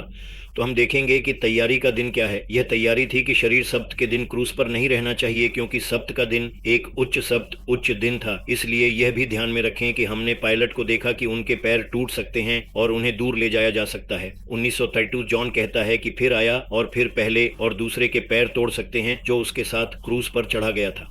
1933 कहता है, लेकिन जब वे यीशु के पास आए तो उन्होंने देखा कि वह पहले से ही मर चुका है। इसीलिए यीशु पहले से ही मर चुका था, वे उसके पैर नहीं तोड़ते थे। अब आपको एक बात जानना होगा कि ये पेशेवर सैनिक हैं, वे जानते हैं कि कौन मर गया है और कौन नहीं है। जब वे आते हैं तो वे पहले चोर का पैर तोड़ते हैं और दूसरे चोर के पैर तोड़ते हैं, लेकिन जब वे यीशु आते हैं तो वे देखते हैं कि वह मर गया है।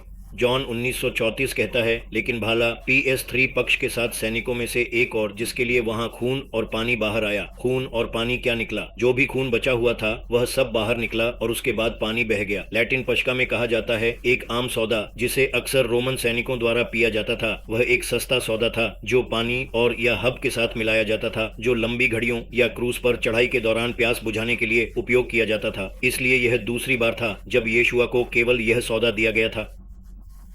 इसलिए अब हम यीशु की मृत्यु देखेंगे। अंधेरा भूमि को ढक रहा है और मंदिर का घूंघट बदल गया है। इसलिए हम मत्थयु 27 से आयत 45 में देखेंगे कि अब छठे घंटे से लेकर 9वें घंटे तक पूरी भूमि पर अंधेरा था। इसलिए हम अन्य अनुवाद से देखेंगे कि यह 6वां टॉवर क्या है, और CJB अनुवाद से यह 9वां घंटा क्या है। वह दोपहर से दोपहर 3 बजे तक कहता है कि पूरी भूमि अंधेरे से ढकी हुई थी। इसलिए यदि यह 3 घंटे तक चला और यह यहाँ 3 याला था, वे कहते हैं कि यह 3 यालो पीछे जा रहा है। यह कहता है कि 12 यो अंधेरे ने पूरी भूमि को कवर किया। MSG बाइबल कहती है कि दोपहर से 3 बजे तक पूरी पृथ्वी अंधेरा थी। अनुवाद कहता है कि दोपहर के समय पूरी पृथ्वी में अंधेरा 3 बजे तक गिर गया। इसलिए हम मैथ्यू 27:4 आयत 45 से मैथ्यू 27 आयत 51 तक जारी रखेंगे। और देखो, मंदिर का घूंघट उन स्क्रीन पर राज्य किया गया जो पवित्र पवित्र से पवित्र पवित्र, और पृथ्वी भूकंप आई और चट्टानें फट गईं, चट्टानें 2 में विभाजित हो गईं। यहाँ हमने मैथ्यू का सुसमाचार देखा। अब हम ल्यूक का सुसमाचार देखेंगे, और यह लगभग 6वें घंटे था और 9वें घंटे तक पूरी पृथ्वी पर अंधेरा था। 2:45 कहता है, और सूरज अंधेरा हो गया और मंदिर का घूंघट मध्य में फूट गया। घूंघट वह दरवाजे की स्क्रीन है जो सबसे पवित्र से पवित्र को है, बीच में विभाजित किया गया था। तो हम यहाँ देखेंगे ये मंदिर के 3 विभाजन हैं, बाहरी संहिता, पवित्र स्थान और पवित्र स्थान। और यहाँ आप ये लाल देख सकते हैं, ये मंदिर की भेल है। ठीक है, ये भेल किराए पर लिया गया था। अब आपको जानना होगा, इस बारे में कुछ विचार रखें कि ये भेल की मोटाई क्या है। ये पतली बिस्तर की चादर नहीं है। हम देखेंगे भेल की मोटाई क्या है। दूसरी भेल के बारे में विवरण।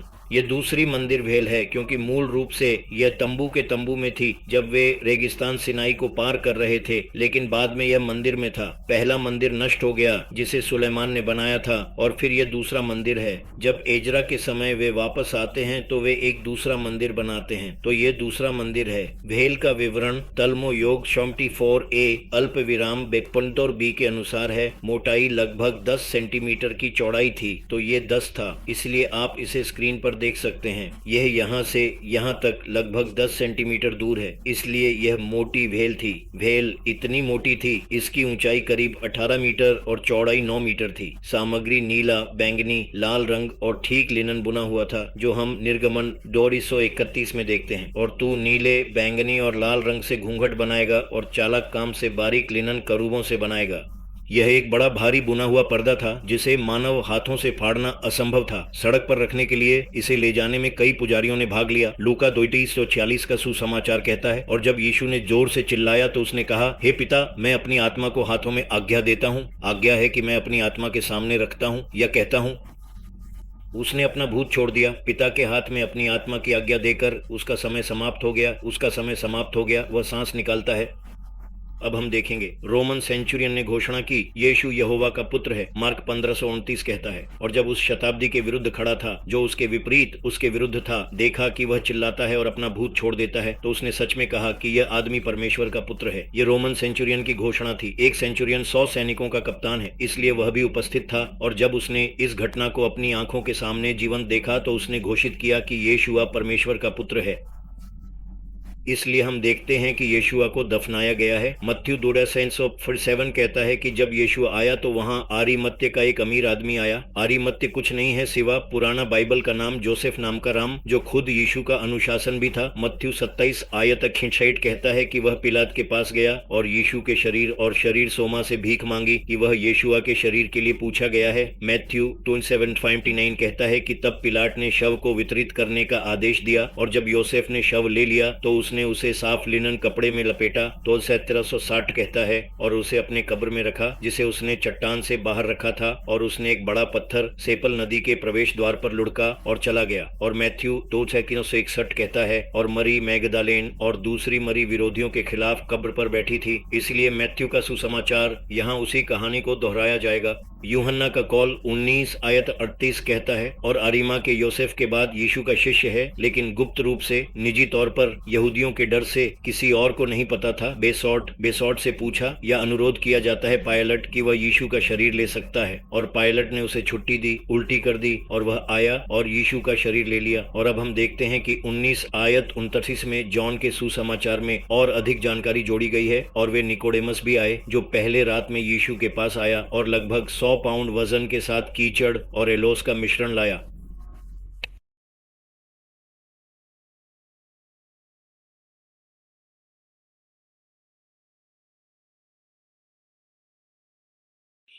यूहन्ना 40 का कहना है, और अब उन्होंने कहा कि वे निकोडेमस ले गए और योसेफ ने यीशु का शरीर ले लिया और मसालों के साथ लिनन कपड़े पहने, जैसा कि यहूदियों के आदमी को दफन करने के लिए कहते हैं। अब उस जगह पर एक बगीचा था जहां उसे क्रूस पर चढ़ाया गया था, और उस बगीचे में एक नया कब्र था जहां कोई व्यक्ति नहीं रखा गया था। इसीलिए हमने दूसरे सुसमाचार में देखा कि यह जोसेफ के लिए तैयार किया गया था, लेकिन यह कभी वहां रखा गया था। जॉन 1942 कहता है कि वे यीशु वहां रखे गए थे। इसीलिए यहूदियों की तैयारी का दिन रात थी और बहुत निकट था, और यह तैयारी का दिन था। वे समय बर्बाद नहीं करना चाहते थे। उसकी मृत्यु 3 बजे हो गई और सूर्यास्त से पहले उन्हें उसे दफनाना होगा, क्योंकि तैयारी का दिन समाप्त हो जाएगा। और तैयारी का दिन इस मामले में उच्च शब्द की शुरुआत है, साप्ताहिक नहीं। हम जॉन के सुसमाचार से आगे देखेंगे। मत्थयू 37:62 का सुसमाचार देखेंगे। अब तैयारी के दिन अगले दिन प्रधान याजक और फरीसियों ने पिलाते के पास इकट्ठा हुआ। 27:63 कहती है कि यह कहते हैं कि हमें याद है कि गुमराह ने जो धोखा दिया था जब वह अभी भी जीवित था, 3 दिन के बाद मैं फिर से उठूंगा। 2:774 कहता है कि आओ, और इसलिए कि सेपल क्रय सुनिश्चित किया जाए, यह सुनिश्चित किया जाए कि वह तीसरे दिन तक सुरक्षित है। ऐसा न हो कि विकलांग लोग रात में आकर उसे चोरी कर लें, और लोगों से कहो वह मृतकों से बुद्धिमान है और नेक्रोस से बुद्धिमान है। 27 आयत 65 कहती है कि पायलट ने उनसे कहा, तुम्हारे पास एक घड़ी है, तुम्हारे पास एक रोमन केंद्र है, केंद्र एक सैनिक है जिसका काम किसी चीज की रक्षा करना है, अपना रास्ता चलो, जितना संभव हो उतना सुनिश्चित करो। 27 आयत 66 कहती है कि वे चले गए और सेपल काशुआ छत बनाई, छत पत्थर पर मुद्रा लगाई और घड़ी स्थापित की। और अब हम यहोवा के विषय त्योहारों और शब्बतों से फसह का एक अर्क देखेंगे। और मैं अनुरोध करता हूं कि यदि आपने ये त्योहारों को यहोवा के शब्बतों में नहीं देखा है तो कृपया इसे देखें। मैं नीचे दिए गए विवरण में लिंक डाल रहा हूं। इसलिए हम लेविटिकस 20 में पहला त्योहार फसह देखेंगे। ये प्रभु के पर्व हैं। यहाँ तक कि पवित्र दीक्षांत का अर्थ पवित्र सभाएं जिन्हें वह उनके मौसम में घोषित करेगा, जिन्हें वह उनके निर्धारित समय में संबोधित करेगा। लेविटिकस 23 आयत 5 कहता है कि पहले महीने के 14वें दिन शाम को भगवान का फसह है। वास्तव में जो हुआ वह यह था कि दोपहर में इस 14वें दिन उन्हें फसह तैयार करना था। यह मेमना और यह मूल रूप से शाम अगले दिन यहूदी प्रणाली के अनुसार था, जो हम अखमीरी रोटी के त्योहार में 15वें दिन प्रवेश करेंगे। इसलिए अब हम पहले ही शाम में प्रवेश कर चुके हैं। इसका मतलब है कि हम पहले ही 15वें दिन में प्रवेश कर चुके हैं। इसलिए लेविटिकस 35 आयत 6 कहता है, और उसी महीने के 15वें दिन प्रभु के लिए अखमीरी रोटी का दावत है। 7 दिन उसे अखमीरी रोटी खाना चाहिए। अखमीरी रोटी क्या है? अखमीरी रोटी खमीर के बिना बनी रोटी है। लेविटिकस 23:7 कहते हैं कि पहले दिन तुम्हारे पास एक पवित्र दीक्षांत होगा और तुम उसमें कोई दास काम नहीं करेंगे। इन 7 दिनों में से पहले दिन वह कहता है कि तुम एक पवित्र दीक्षांत पवित्र सभा होगे। वह कोई काम नहीं करेगा, अर्थात उस दिन कोई दासवादी काम, श्रम का काम नहीं है। इसलिए हम बाइबल का अन्य अनुवाद देखेंगे। सीएव कहता है कि इन त्योहारों के पहले दिन आपको अपने काम से आराम करना चाहिए और पूजा के लिए एक साथ आना चाहिए। एव कहता है कि इस त्योहार के पहले दिन आपकी विशेष बैठक होगी, उस दिन तुम कोई काम न करो। मकजवी कहती है कि पहले दिन तुम्हारे पवित्र दीक्षांत समारोह होगा, तुम कोई काम न करो। वह श्रम का काम नहीं करेगा। श्रम का काम देखें। और वेब अनुवाद में कहता है कि पहले दिन तुम्हारे पास एक पवित्र दीक्षांत समारोह होगा, तुम नियमित काम नहीं करो। ठीक है, वह वही कह रहा है, तुम उस दिन काम नहीं करो। और फिर वह लिविटिकस 23 में कहता है, लेकिन आप 7 दिन के दिन प्रभु को 5 द्वारा बलि चढ़ाएंगे। वह एक पवित्र दीक्षांत है। आप कोई जीवित रहने का काम नहीं करेंगे, अर्थात आप कोई काम नहीं करेंगे। इसलिए पहले दिन काम नहीं और 7वें दिन अंतिम दिन काम नहीं है। अर्थ है अखमीरी रोटी के इन दावत में 1वें दिन 15वें दिन है और अंतिम दिन 21वें दिन है। ये 2 दिन उच्च शब्बत या वार्षिक शब्बत थे। ठीक है,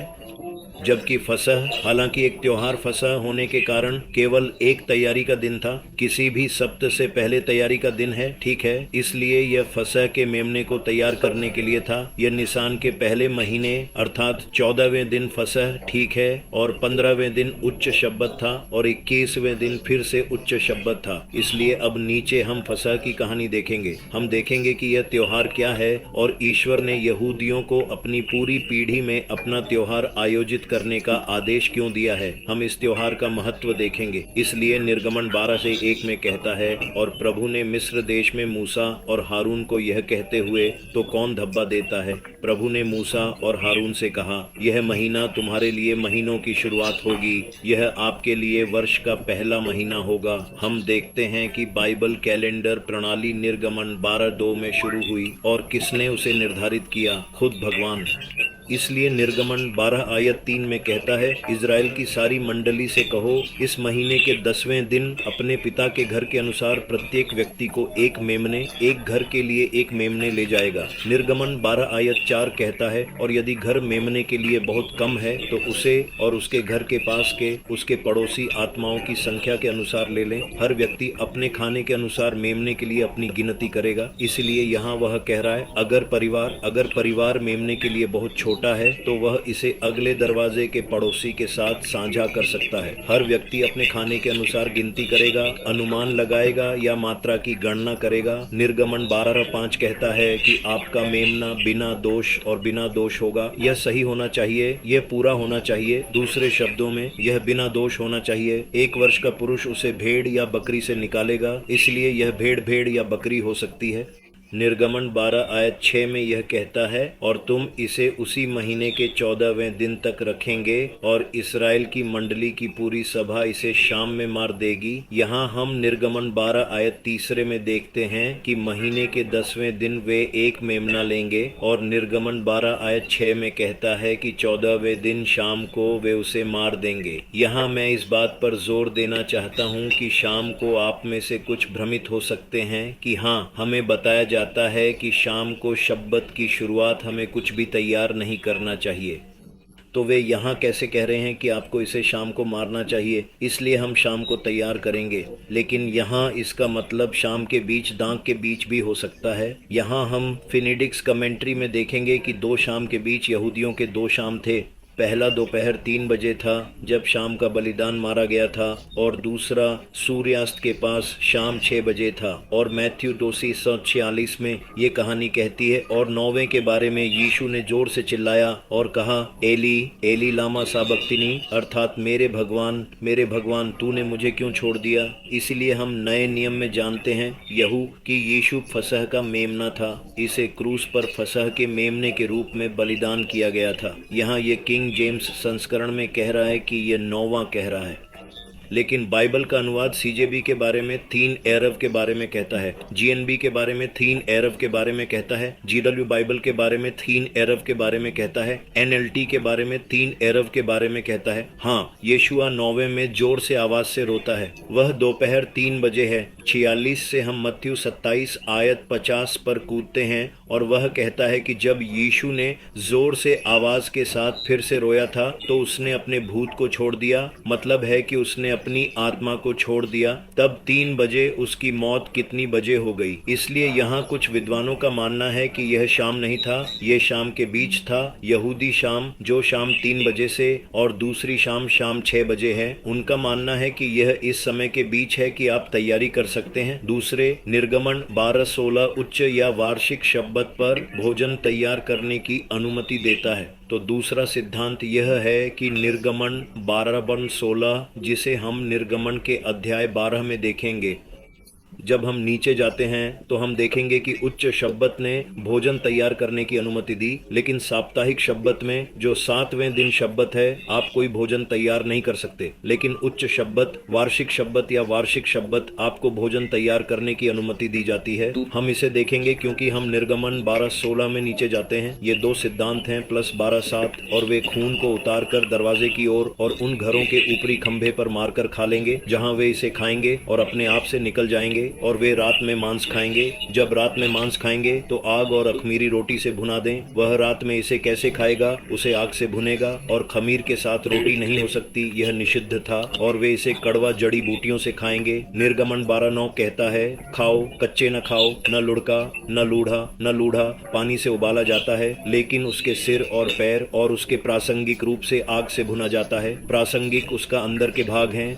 निर्गमन 12:10 कहता है, और वह इसमें से कुछ भी सुबह तक नहीं रहेगा, और जो आप इसमें से सुबह तक बचे हैं वह आग से जलाएंगे। निर्गमन 12:11 कहता है, और इस प्रकार आप इसे अपने कमर के साथ खाएंगे, अर्थात आप अपनी कमर के चारों ओर एक बेल्ट, अपने पैरों पर अपने जूते और अपने सामान, अपने हाथ में अपनी छड़ी, और आप इसे जल्दी से खाएंगे। तुम इसे जल्दी से खाओगे। यह प्रभु का फसह है, यह याहुआ का पिशा है। निर्गमन 12 आयत 12 कहता है, और मैं आज रात मिस्र देश से गुजरूंगा, और मिस्र देश में मनुष्य और जानवर दोनों के सभी पहला बंधन को मारूंगा, और मिस्र के सभी देवताओं के खिलाफ मारूंगा। मैं निर्णय निष्पादित करूंगा। मैं प्रभु हूँ, मैं यहोवा हूँ। निर्गमन 12:13 कहता है, और उन घरों पर लहू तुम्हारे लिए एक चिन्ह के रूप में होगा जहाँ तुम हैं। और जब मैं खून देखता हूँ तो मैं तुम्हें फसह का जन्म दूंगा, और आपके ऊपर आपका विनाश करने के लिए विपत्ति नहीं होगी।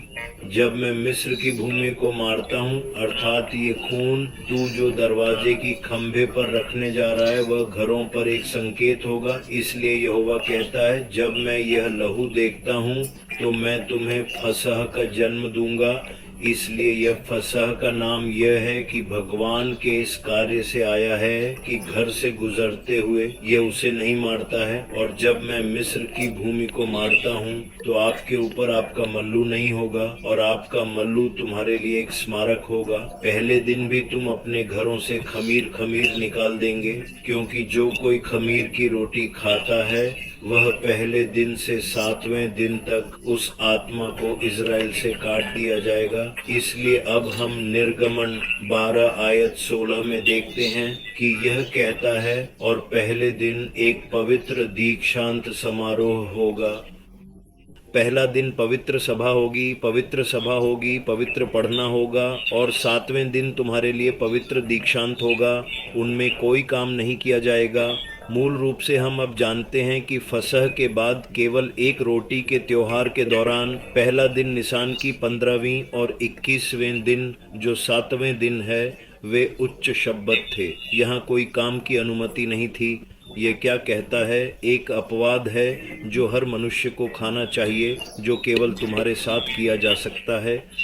इसलिए बचाव ही वही है, जो हर मनुष्य को खाना चाहिए। यहाँ खाने का अनुवाद जलने या उपभोग के रूप में भी किया जा सकता है। यह न केवल खाया जाता है बल्कि इसका जन्म या उपभोग भी किया जा सकता है, जिसका अर्थ है कि इसे पकाया जा सकता है। खाना बनाने की अनुमति है। हम बाइबल के अन्य अनुवादों में इसकी पुष्टि करेंगे। हाँ, यह बीबी में कह रहा है, लेकिन केवल तैयार करने के लिए कि सीजेबी में हर किसी के भोजन के लिए क्या आवश्यक है। कहता है को छोड़कर प्रत्येक को अपना भोजन तैयार करने के लिए क्या करना चाहिए।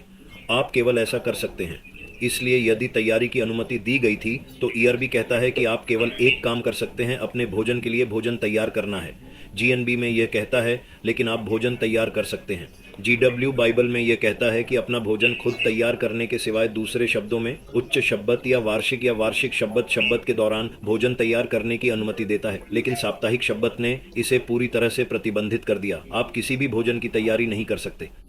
आपको इसकी तैयारी करनी थी। तैयारी के दिन आपको खाना तैयार रखना पड़ा। आप केवल साप्ताहिक शब्बत पर भोजन खा सकते थे। निर्गमन 12:17 कहता है, और आप अखमीरी रोटी का दावत देखेंगे, क्योंकि उसी दिन मैं तुम्हारी सेना को मिस्र देश से बाहर लाया हूँ। इसलिए तुम अपनी पीढ़ी में इस दिन को सदा के लिए एक अध्यादेश के अनुसार मनाएंगे। 12 आयत 18 कहती है, महीने के 14वें दिन के पहले महीने में वह महीने के 20वें दिन तक अखमीरी रोटी खाएगा। निर्गमन में भी 12:19 कहता है कि 7 दिन आपके घरों में कोई जीवंत नहीं मिलेगा, क्योंकि जो कोई भी जीवित है वह आत्मा भी इसराइल की मंडली से काट दी जाएगी, चाहे वह विदेशी हो या देश में पैदा हो। निर्गमन 12 आयत 20 कहता है कि वह अपने सारे निवास में जीवित कुछ नहीं खाएगा, और अपने सारे निवास में वह अखमीरी रोटी खाएगा। निर्गमन 12:21 कहता है कि तब मूसा ने इसराइल के सभी प्राचीनों को बुलाया और उनसे कहा, अपने परिवार के अनुसार एक मेमने को निकाल कर ले जाओ और फसह को मार डालें। निर्गमन 12 आयत 22 कहता है कि तब वह हिसोपियों का एक गुच्छा लेगा, पुदीना के पत्ते, और उसे अंदर टिप देगा। बेसिन में जो रक्त है उसका मतलब है जब आप मेमने को काट रहे हैं, फसह रक्त इकट्ठा करें और इस हिसोप को इस खून में डुबो दें, और बेसिन में होने वाले रक्त से दाल और 2 पक्ष पोंटों को मारें, और आप में से कोई भी सुबह तक अपने घर के दरवाजे से बाहर नहीं जाएगा। निर्गमन 12:33 कहता है, क्योंकि प्रभु मिस्रियों को मार देगा, और जब वह लिंटेल पर खून देखता है, लिंटेल ऊपरी दरवाजे की पोंद है और 2 तरफ की पोंद पर प्रभु पार करेगा और विनाशक को तुम्हारे घरों में आने के लिए नहीं झेलेगा। इसलिए यह इस प्रकार है कि उन्हें दाल पर लगाने का निर्देश दिया गया था और दोनों तरफ पोस्ट पर मेमने का खून लगाया जाना था। और जब विनाशकारी आएगा वह क्या करेगा? वह यहाँ यह खून देखेगा और वह फसह का पालन करेगा। निर्गमन 12:24 कहता है कि वह इस बात का पालन करेगा कि तुम्हारे और तुम्हारे पुत्रों के लिए एक अध्यादेश के लिए हमेशा के लिए। निर्गमन 12:25 कहता है, तब यह होगा जब वह उस देश में आएगा जो प्रभु तुम्हें देगा, जो यह देश है उसकी भूमि कनान के सिवा कुछ नहीं है। अब वे मिस्र में थे, तब परमेश्वर ने उन्हें रेगिस्तान से बाहर लाया और उन्हें कनान देश में ले गया, जो वर्तमान में इसराइल के नाम से जाना जाता है, जैसा कि उसने वादा किया था कि तुम इस सेवा को रखोगे। निर्गमन 12 आयत 26 कहता है, और यह होगा जब तुम्हारे बच्चे तुम्हें कहेंगे, इस सेवा से तुम का क्या मतलब? निर्गमन 12:27 कहता है कि आप कहेंगे कि यह प्रभु के फसह की सेवा है, जो इजराइल के घरों को मिस्र में पारित कर दिया, जब वह मिस्र के लोगों को मार डाला और एक घर दिया गया। उसने घर क्यों दिया? इस खून की वजह से लगाया गया था। शर्त यह थी कि खून लगाया जाना चाहिए, और इस तरह से उन्हें वितरित किया गया और लोगों ने अपना सिर झुकाया और उपासना की। निर्गमन 12:28 कहता है कि तब इजराइल के बच्चे चले गए और जैसा प्रभु ने मूसा और हारून को आज्ञा दी थी वैसा ही किया। तो यह फसह की कहानी थी, और अब हम नई वाचा में देखेंगे कि यह फसह का मेमना कौन है। इसीलिए 1 कुरिन्थियों 7:7 कहता है कि पुराने को साफ करो ताकि वह एक नया गंध हो, जैसा कि तुम मसीह के लिए अखमीरी हो, हमारे लिए एक फसह बलिदान हो। तो फसह कौन है? नई वाचा में मसीह एक फसह है। 1 कुरिन्थियों 5:8 कहता है, इसलिए आइए हम पर्व मनाएं। इसीलिए पौल 1 कुरिन्थियों 5:8 में कह रहा है कि हम पर्व रखते हैं, हम पर्व मनाते हैं। कैसे? नए नियम में पुराने नियम के लोगों की तरह नहीं। हम इस त्योहार को पुराने के साथ न दुर्भावना और बुराई के खमीर के साथ कैसे मनाएंगे? इसलिए हम इस त्योहार का पालन दुर्भावना और बुराई के साथ नहीं करेंगे। लेकिन कैसे? लेकिन ईमानदारी और सत्य की अखमीरी रोटी के साथ। आप इस त्योहार का पालन कैसे करते हैं? ईमानदारी से, सच्चे होने से। इसलिए भाइयों, यहाँ भाग 1 समाप्त होगा और भाग 2 में जारी रहेगा। तब तक शालोम।